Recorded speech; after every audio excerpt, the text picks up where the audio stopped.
Pour présenter l'association Riposte, c'est une association qui agit au bénéfice des personnes les plus vulnérables dans le bassin du Gard rhodanien, qui a été créée en 1995 par 2 médecins généralistes et qui à l'origine était destinée à un public de personnes toxicomanes. Au fil des années et des opportunités, l'association a grandi pour atteindre aujourd'hui 35 salariés, 5 établissements et services et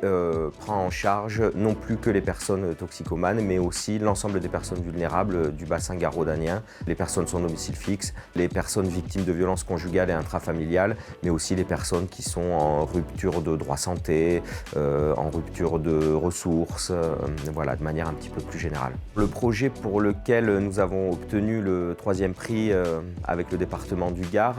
s'appelle le projet Ici on en parlait. Donc c'est un projet qui a été construit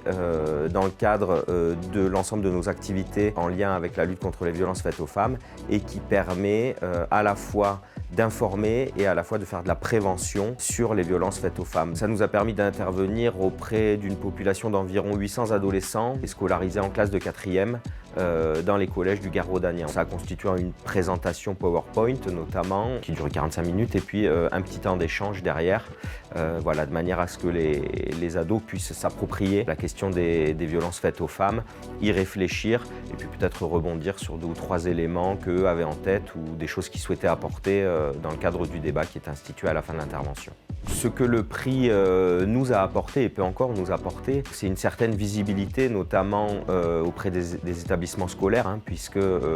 les collèges dépendent du département et c'est un projet qui a été donc en partie reconnu par le département dans le cadre du prix qu'on a obtenu. C'est une action qui se pérennise, donc on l'a conduite sur l'année 2024. On est en train de la reproposer pour l'ensemble des classes de 4e sur l'année scolaire donc qui est en cours et puis qui va arriver l'année prochaine. Ça nous a permis en tout cas, c'est de nous faire connaître auprès des établissements scolaires, auprès des partenaires type CPE,